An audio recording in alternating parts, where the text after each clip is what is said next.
Fala galera, muito bem-vindos ao canal Reação Rubro-Negra e nesse vídeo nós vamos conferir um conteúdo aqui da Jovem Pan Esportes. O título do vídeo é o seguinte: meu Deus, cara, sabe qual é a multa se o Vitor Pereira for demitido do Flamengo? Veja debate. Cara, o pessoal já tá falando, o Flamengo perdeu ontem a final da Recopa, né, na segunda partida, na verdade venceu a partida, perdeu nos pênaltis. A gente tem bastante coisa para falar a respeito desse jogo aí, que eu vou falando. Em vez de eu fazer um vídeo só para falar isso, eu vou falando sobre esse jogo fatídico aí, ao longo do que eles forem falando aí. Tá falando em demissão do treinador, vocês sabem que eu sou contra isso. Então vamos trocar de janela, lembrando de te pedir para se inscrever no canal, acionar o sininho quando se inscrever, sempre deixar um comentário aqui no vídeo, nem que seja para me dizer de que cidade, que estado você é. O ideal é que seja um comentário sobre o vídeo, mas se você não quiser falar do vídeo, me diz de que cidade, que estado você é, pra gente saber aí até onde esse vídeo tá chegando e até onde vai o tamanho da torcida do Flamengo. E agora vamos ver aí essa brincadeira dessa rapaziada aí em 3, 2, 1, lau. Agora, o Vitor Pereira, né, que tá sendo... Cara, é o que eu falo, a situação desse cara... Tudo bem, né? É o que a gente fala, ganha mais de 1,5 milhão de salário. Então ganha muito bem pra suportar isso. A rescisão deve ser uma paulada também. Deve ser exorbitante. O Flamengo é rei em gastar fortuna com rescisão. Foi assim com o Rogério Ceni, foi assim com o Domenech. O Flamengo é rei em gastar fortuna com rescisão. Foi assim com o Paulo Souza. Foi assim com o Paulo Souza. Então, por isso... A do Rogério é menorzinha, acho que foi 3 milhões de reais, um negócio desse. Que seria assinar um outro atestado de incompetência se demitir o Vitor Pereira agora. Porque vai gastar mais dinheiro de novo.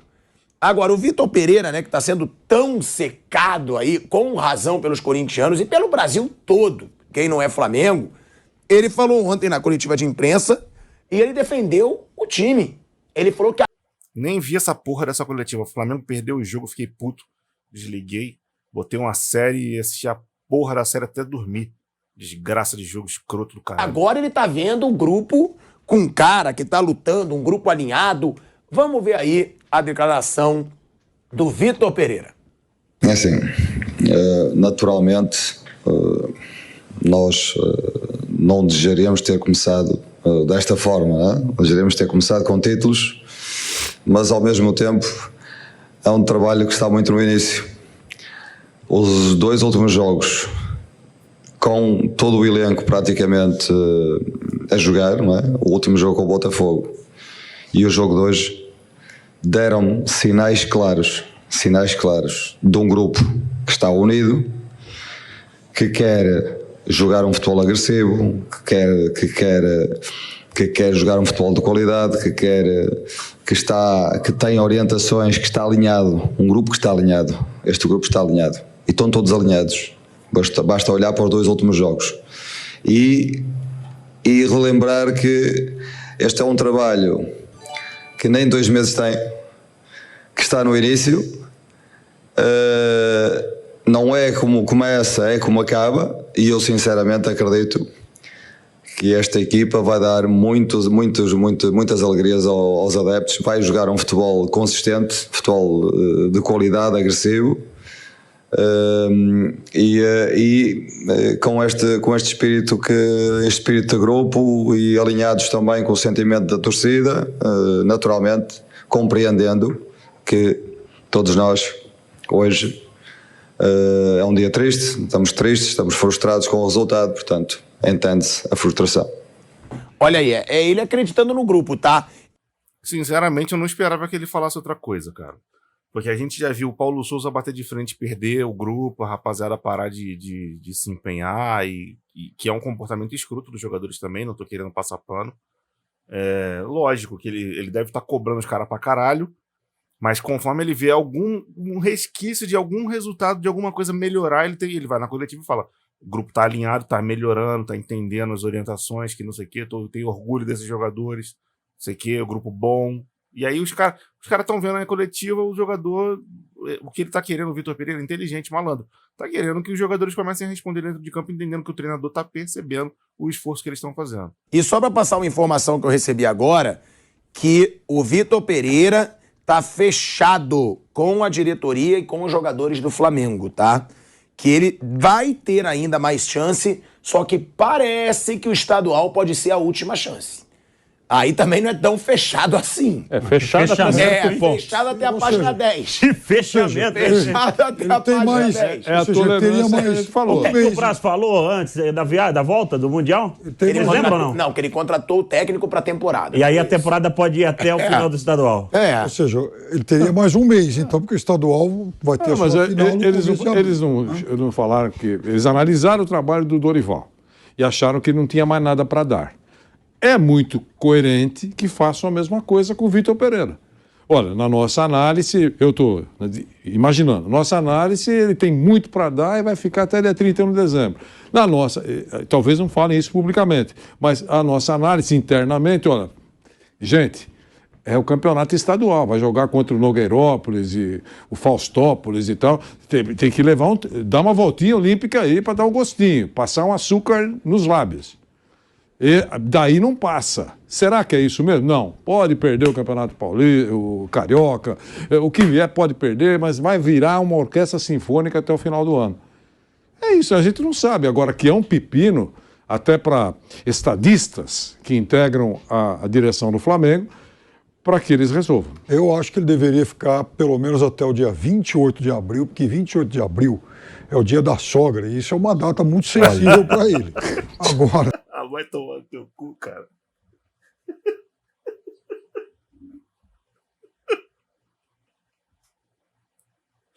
Que isso, maluco? Cara do filho da... Meu Deus. Que loucura. Falando sério, Ele tava calmo. Eu acho que loucura. Que doideira, a secação dele. Eu acho que o razoável seria até o final da fase de grupos da Copa Libertadores. Acho que é justo. O Flamengo vai classificar de uma forma ou outra. Segundo semestre, né? Então vamos ver como é que ele passa por isso. Mas aí também, se for ruim, você já chega na fase final da Libertadores e tem que pegar um treinador novo. Então, pra você... É delicado também. Pra você mas tem que ser... Não, mas antes é muito... Caralho, ô, Thiago Asmar, isso aconteceu com o Jorge Jesus, isso aconteceu com o Dorival, acho que aconteceu com o Rogério Ceni também, que eu não sei se acho que ele chegou também no meio de uma temporada. O Domenech foi contratado, e aí o Rogério logo assumiu. Mas isso aconteceu com o Jorge Jesus e com o Dorival, o Flamengo foi campeão nas 2 vezes. Antes do campeonato, acabou o Campeonato Carioca, é a avaliação final. Campeonato Brasileiro... Eu acho que o Carioca é o ultimato. Eu acho que ele tem que continuar. Certo. Mas o Carioca é o ultimato. E tem bastante chance de perder aí pro Fluminense, pro Vasco. O Fluminense tá fazendo um time forte. Porque... Tem bastante chance. Gente, realidade brasileira. Vamos em cima da realidade brasileira. Já era para ter caído. Na realidade brasileira, ele já teria caído. Mas o Flamengo trocou 6 vezes. Então, porque tem esse histórico. Porque tem esse histórico. Mas senão ele já teria caído. Agora o Carioca, se ele não vencer, a chance dele cair é 95%. Sim, se ele perder pro Fluminense... Pô, mano, esse Gordelice aí, de verdade, cara. Esse maluco, eu não vi ele fazer... Até hoje, aqui no histórico do nosso canal, não vi ele fazer um comentário útil. Se esse cara tá na Jovem Pan, eu podia estar e tu que tá assistindo também podia. Esse é o novo bordão aqui do canal. Toda vez que eu ver um cara falando bobagem na televisão, na internet aí, e vocês podem falar isso de mim também, eu vou falar sempre que eu e você que tá vendo tem condição de estar ali também falando. Esse, por exemplo... 95%. Eu tô falando do Fluminense porque eu acho que o Fluminense tem mais chance. É o mais forte ali do Rio. Fora junto com o Flamengo ali. Né? Não, vai jogar Libertadores. Só que eu quero ver como é que a diretoria vai aguentar essa bronca. O Braz, por exemplo, ele vai ser muito cobrado. E eu não tô vendo ninguém se posicionar. Então eu quero ver como eles vão aguentar. O Landim tá fechado com o Braz, né? É ele que segura, segundo o Pilhado. Só não sei até onde ele vai conseguir segurar também. Mano, só tem 2 caras que seguram o Vitor Pereira no Flamengo, qualquer técnico. E não adianta vagabundo vir falar que é conselho de futebol, que tem gerente, gestor, não sei o quê. Só existem 2 pessoas, já falei isso em uns 2, 3 vídeos aqui do canal. Você tem o Rodolfo Landim, presidente-geral do Flamengo. Dei até o exemplo aqui. O Landim tem a caneta... Aqui, ó. Vamos pegar aqui. A caneta do Landim. É essa canetaça aqui, que é a caneta que caneta os contratos todos. Se essa caneta soberana... Se o Marcos Braz falar, tô fechado com o Vitor Pereira, o Landim falar, irmão, você pode estar fechado ou aberto.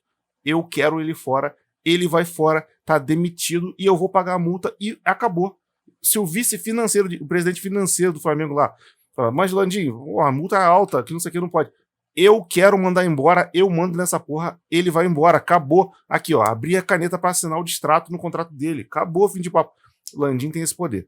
E o outro cara que teria esse poder também é o Marcos Braz. Abaixo do Landim é o Marcos Braz, que tem a outra caneta soberana, que é essa daqui. Aí já é uma BIC, né, básica, mas que caneta bastante. Essa BIC aqui é braba. E aí, esses dois caras têm a caneta soberana, meu amigo. Não tem Fabinho Soldado, não tem Juan, não tem Noval, não tem, sei lá, Bruno Spindel, certo? Não tem financeiro. É o Marcos Braz, vice-presidente de futebol. No futebol, o cara que manda mais é o Marcos Braz. E acima dele tá o Rodolfo Landim. Acabou. Ah, mas o Marcos Braz divide com o Bruno Spindel as decisões.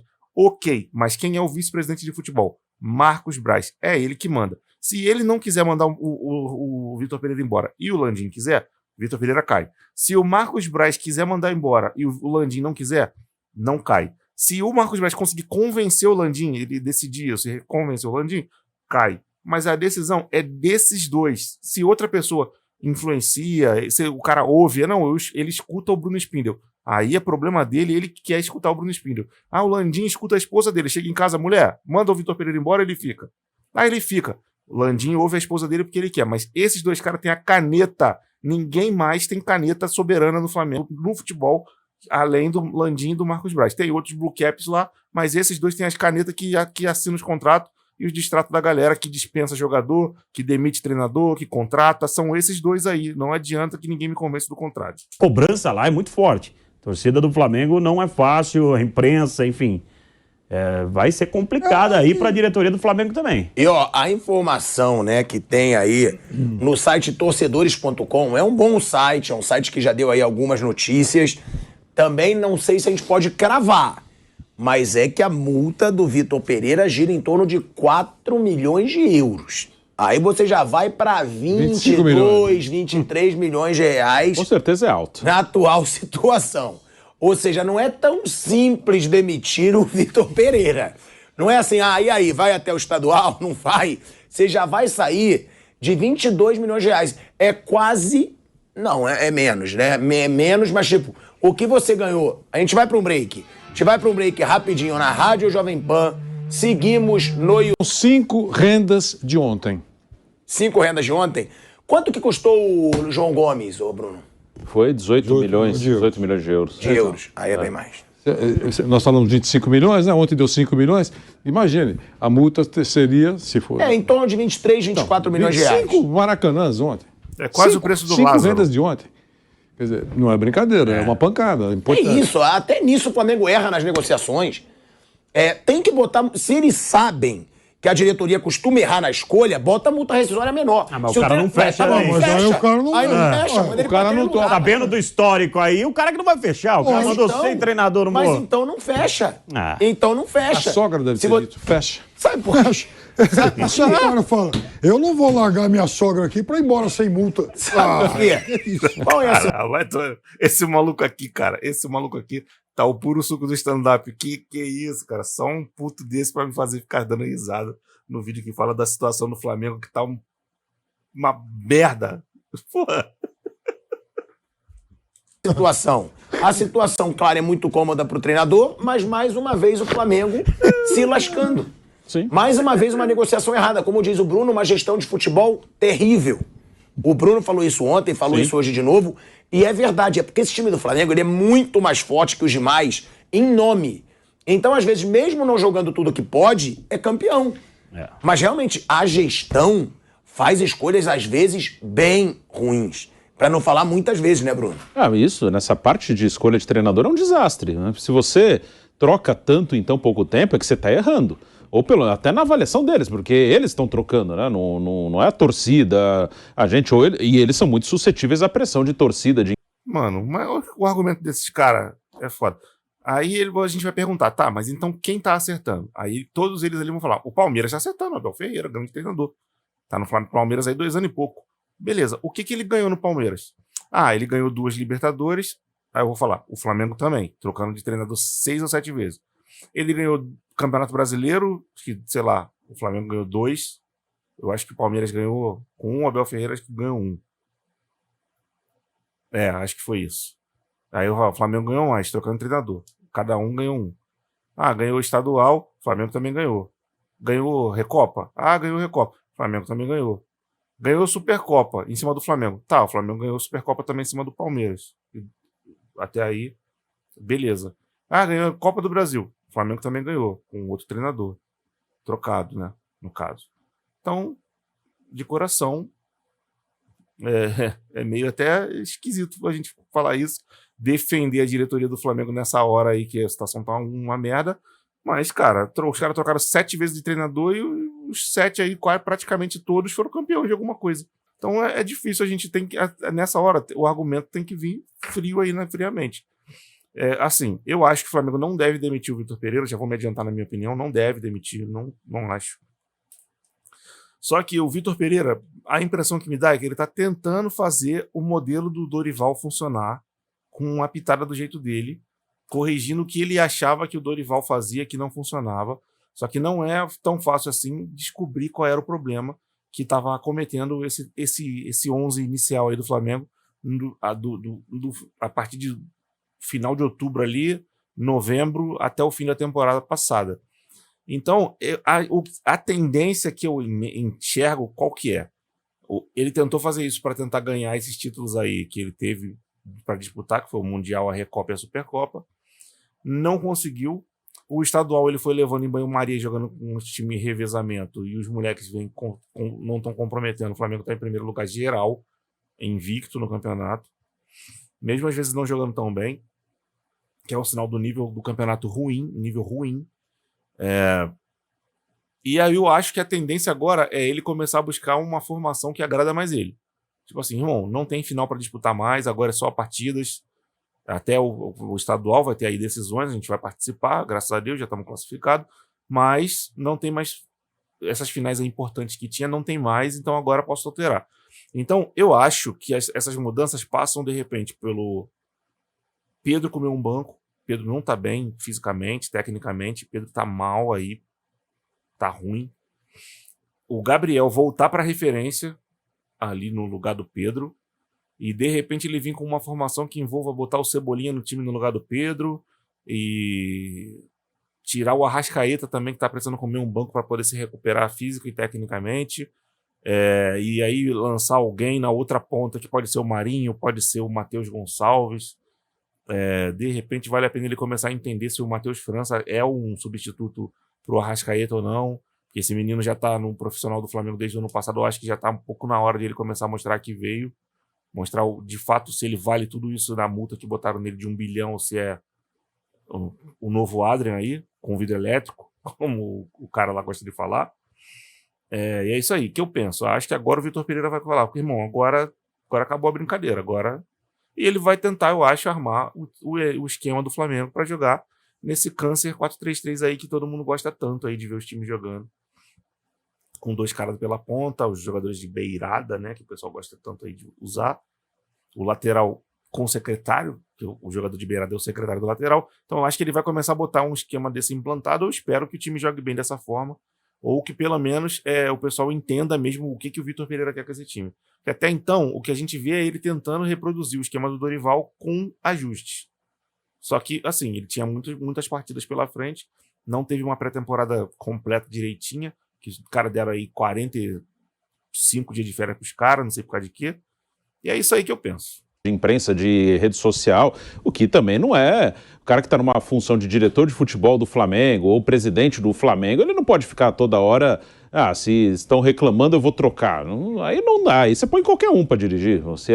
Se o critério for pressão de torcida, de rede social, de imprensa, aí pode ser qualquer um. Tá bom, se reclamar eu tiro.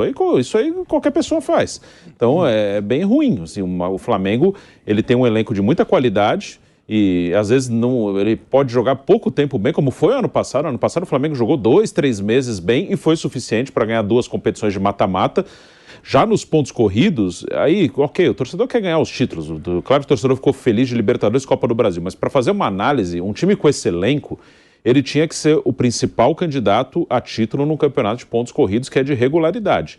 Nos últimos 2 anos, ele foi vice em 2021, mas ficou muito ponto atrás do campeão do Atlético. Mano, mas aí ele tá falando de um troço... Não é que o Flamengo não tinha futebol para poder chegar no Campeonato Brasileiro ano passado. O Dorival, respaldado pela diretoria, optou por ficar revezando.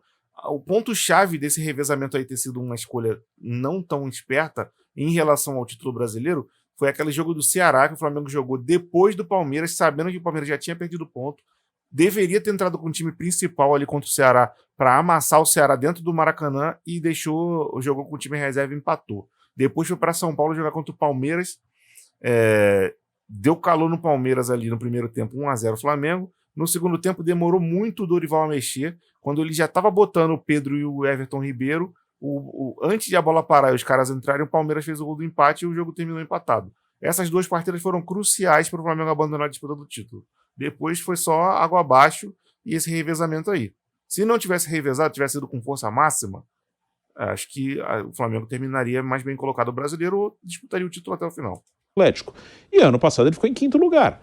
Esse time, ele tinha que estar sempre brigando ali, campeão, vice, que ele vinha fazendo 19 campeão, 20 campeão, 21 vice. Só que vice já bem distante do campeão. E em 22, 5º colocado. Porque o time de futebol não é regular, é muito de altos e baixos.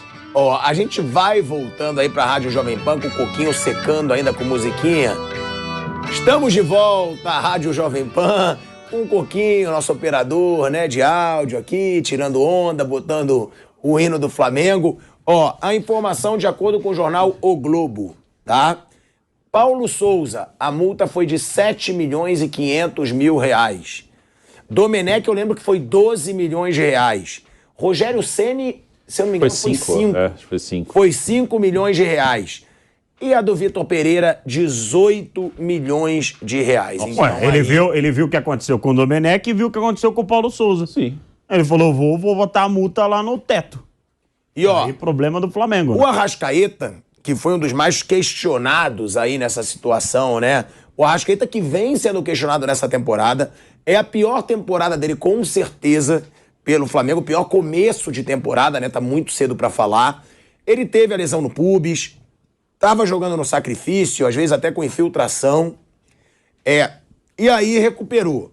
Voltou pra temporada e o próprio Mauro César questiona muito a forma física do Arrascaeta no momento, porque vale lembrar que ele tem 28 anos. Não é um jogador acima dos 30, um jogador que já tá numa fase de ter aquela queda física. E o Arrascaeta, ele que perdeu o pênalti, né? Mano, essa lesão de pubis é o tipo da lesão que, se eu não tô enganado, acho que não tem cura. E é uma parada que é crônico. O cara vai ficar com essa merda aí direto. Eu nunca vi o cara que tem. E é uma parada que, se eu não tô enganado, pelo menos até uns tempos pra trás aí, o Vampeta já falou isso, que se o jogador alegasse dor no pubis, ninguém conseguia, não tinha exame pra detectar se é verdade ou mentira. Aí, às vezes, o jogador, que o Vampeta disse isso, né? Queria dar um migué, falava que tava com dor no pubis, que aí ficava um tempo fora dos jogos, etc. Quando tava com raiva de alguma coisa, o cara não queria jogar, salário atrasado, sei lá, o pessoal dava esse migué aí. Dos caras que comprovadamente tiveram esse problema, eu não me recordo de um que, quando começou a dar problema isso aí, voltou a jogar no nível que jogava. Nunca vi. O Ronaldinho no Barcelona tava no auge, melhor do mundo uma vez, melhor do mundo duas vezes, jogando pra caralho, pum. Ronaldinho com problema no pubis. Nunca mais o Ronaldinho foi o mesmo no Barcelona. Nunca mais. Saiu do Barcelona, foi pro Milan, não foi o mesmo Ronaldinho do Barcelona. Saiu do Milan, veio pro Flamengo, não foi o mesmo Ronaldinho nem do Milan, mas jogou até bem. O Ronaldinho jogou bem no Flamengo. Números do Ronaldinho no Flamengo, inclusive, são melhores do que no Atlético. Eu nem entendo por que o pessoal fala tanto que o Ronaldinho no Atlético brilhou. Ele jogou mesmo tanto que ele jogou no Flamengo, só que no Atlético tinha menos bagunça, talvez, e os jogadores com mais foco. O entorno dele ajudou ele a ser campeão. Mas o Flamengo, com o Ronaldinho, ficou 6 meses sem perder, liderou o Campeonato Brasileiro um tempão. Aí perdeu um jogo pro Atlético Goianiense, eu acho. Acabou. O time degringolou, caiu na tabela. O Ronaldinho com dor no pubis também foi o fim dele. O Kaká é outro jogador também que, quando começou, o Kaká tá com um problema no pubis, não sei o quê, tá, dores no pubis, não joga, não sei o quê. O Kaká era a fase dele no Real Madrid, foi a fase que ele definhou na carreira, foi parar nos Estados Unidos e encerrou a carreira cedaço. Todos esses caras que eu tô citando, encerrando carreira cedaço por causa disso. E agora o Arrascaeta. De verdade, eu vou falar um troço que pode ser controverso aqui. De repente, de repente já era a hora de o Flamengo conversar com o empresário dele e ver que pode ser que seria bacana encerrar o ciclo. Ele joga no Flamengo essa temporada agora e depois segue o rumo. Eles negociam, vende para outro clube, ele, sei lá, volta para o Uruguai, vai para outro clube da Europa, vai ganhar dinheiro na Arábia, sei lá, saca? De repente pode ser a hora de... Porque, cara, eu nunca vi o jogador que tem essas lesões de pubis aí falar, meu Deus, tá fora, tem que ficar parado um tempão para tentar se recuperar. Não vi. A medicina pode ter avançado, mas eu não vi o cara voltar pro nível absurdo que tinha. O único pênalti perdido na disputa por pênaltis ontem, ele fala também, marcou o gol, para ser justo, o gol do Flamengo de empate nos acréscimos do segundo tempo. Ele falou sobre a derrota e sobre essa fase do Flamengo. O Arrascaeta, ele diz o seguinte: nós já vamos começar o terceiro mês. Eu, particularmente, como já falei, tive que parar um mês inteiro para tentar zerar minhas dores no ano passado. Mas eu já estou bem disto. Na parte física, se você for ver, eu sou um dos que está correndo mais nos jogos. Eu sei que na parte técnica não estou no meu melhor momento, mas a gente tem que respeitar que às vezes as coisas não saem como a gente quer. Às vezes, a gente não está fino com a bola.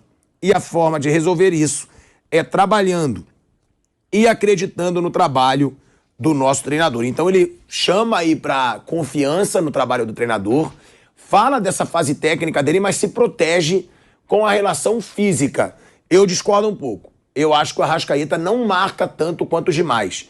Inclusive, eu acho que o Everton Ribeiro marca mais do que ele.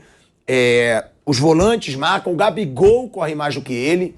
Eu acho que ele e o Pedro ficam devendo um pouco nessa recomposição. Não sei se vocês concordam comigo. Sim. Que a gente vê tanto no Palmeiras, de todo mundo voltar, de todo mundo marcar. Eu acho que esses dois jogadores, o Arrascaeta e o Pedro, eles desequilibram um pouco essa recomposição do Flamengo. Isso é verdade. Sem a bola, ele não ajuda tanto. Já teve momentos que ele ajudou mais. Esse ano ele está muito mal. Aí também influencia quando ele está com a bola, que ele tem qualidade, mas se não tiver numa boa condição física, ele, mesmo com muita qualidade, ele não consegue jogar da melhor maneira. Muitas vezes ele foi colocado pelo lado esquerdo e até fecha o lado, mas a intensidade está muito baixa.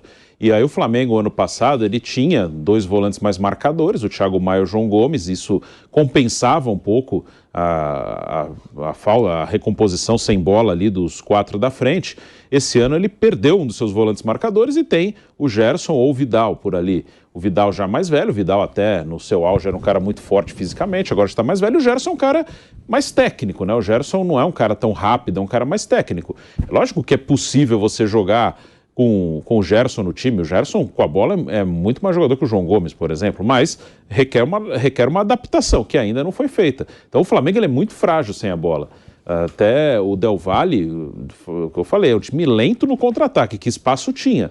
Não é tão difícil criar chances contra o Flamengo. Até o Flamengo tomou muitos gols no ano. Então o Flamengo também tem esse problema. Na hora de defender, na hora que perde a bola, o Flamengo é muito lento para recompor. E o Gabigol, ele também falou, tá? O Gabigol tem colocado a cara, tá? Pra ser bem justo, o Gabigol às vezes ele passa meio marra. Nos dois últimos fracassos do Flamengo, o Gabigol botou a cara pra falar e a gente vai ler aí o que disse o Gabigol. Pode colocar na tela. Ele diz: dentro dos jogos que vínhamos fazendo, hoje fizemos um bom jogo, mas infelizmente perdemos nos pênaltis. Já ganhamos assim e hoje perdemos assim. Nossa torcida se voltou contra nós no fim do jogo e respondemos com o gol. O Flamengo é muito grande. Temos que nos unir cada vez mais e contar com o apoio da torcida para vencermos o Carioca e os campeonatos que temos pela frente.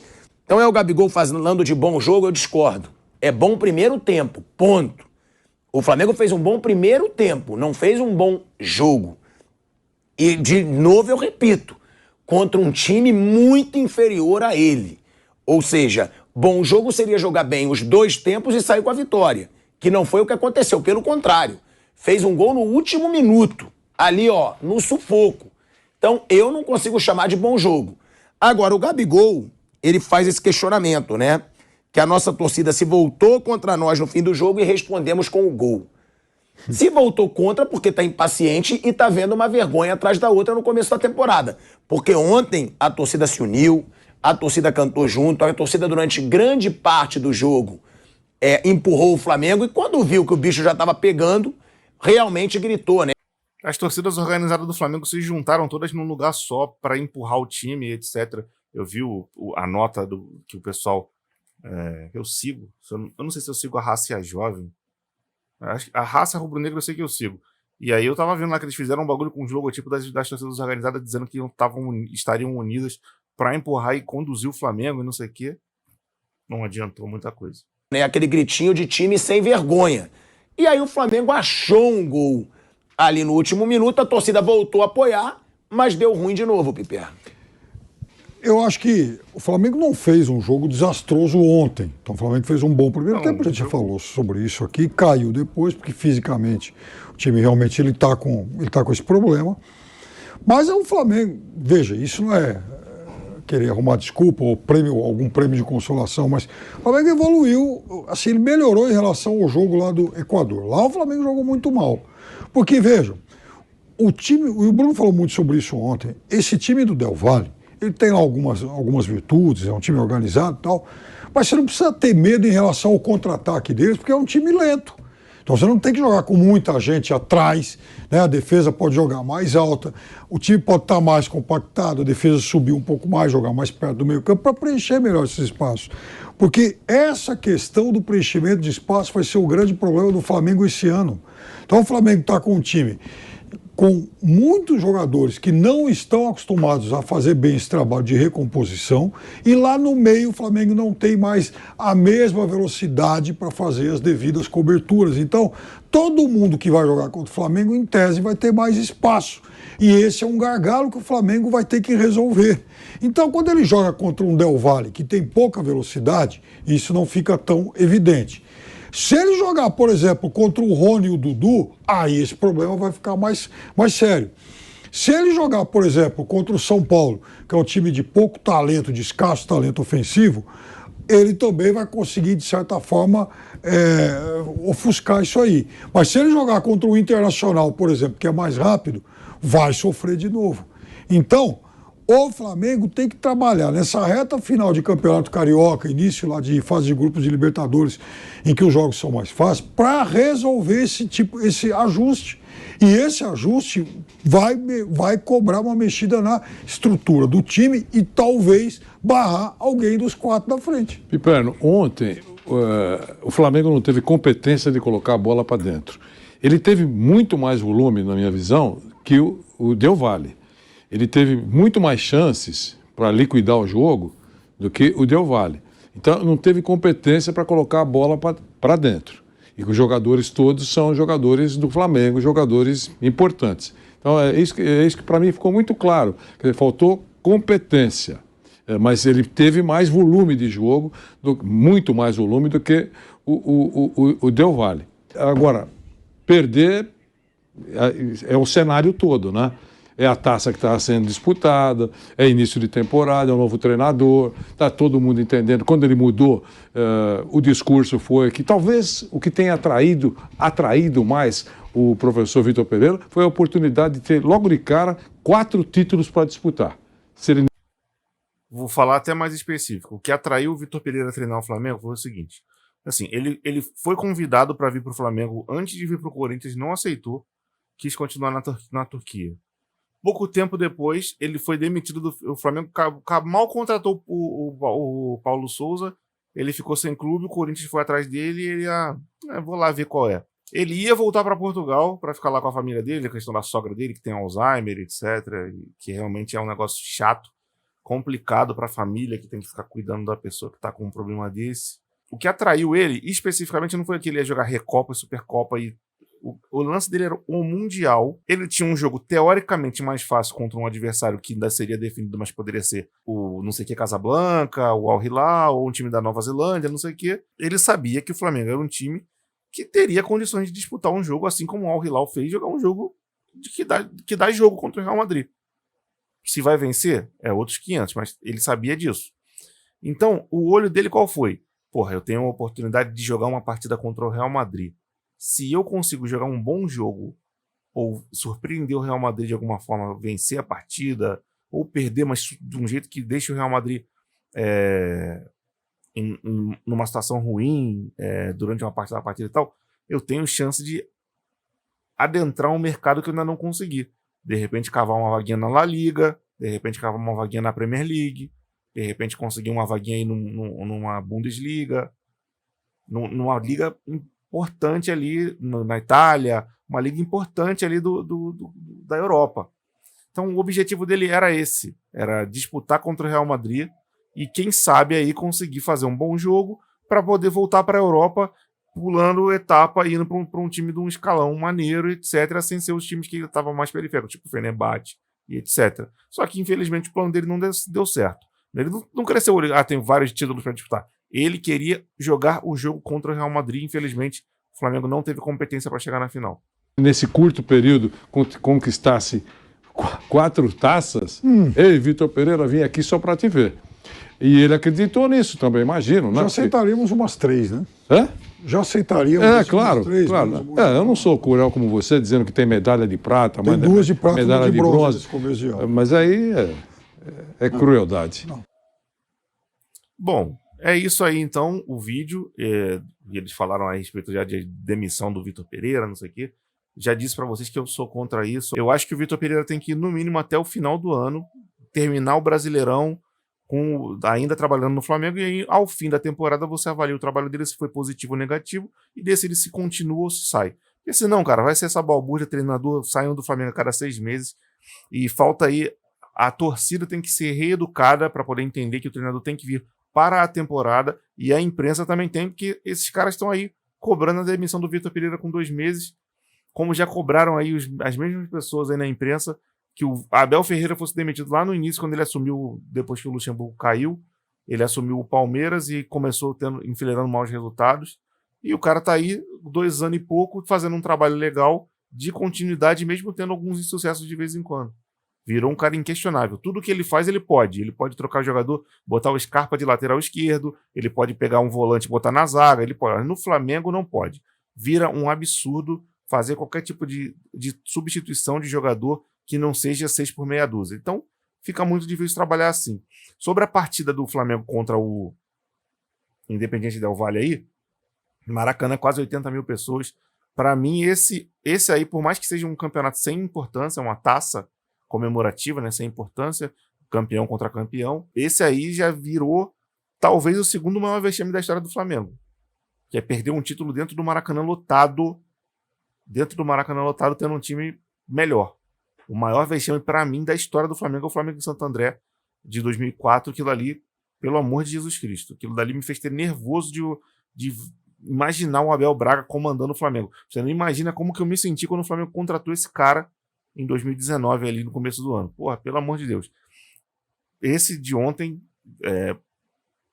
já tá na galeria ali, no hall das flamengadas da história, das piores flamengadas que a gente já viu aí. Horrível o resultado da partida, embora o primeiro tempo tenha de fato sido bom. Deixe nos comentários o que você pensou a respeito dessa partida de ontem. Eu quero saber aí a tua opinião a respeito. Se não quiser opinar sobre o jogo, me diz só de que cidade, que estado você é. Se inscreva no canal, acione o sininho quando se inscrever. É isso aí. Like no vídeo, vou ficando por aqui. Grande abraço para todo mundo. Fique todo mundo na paz e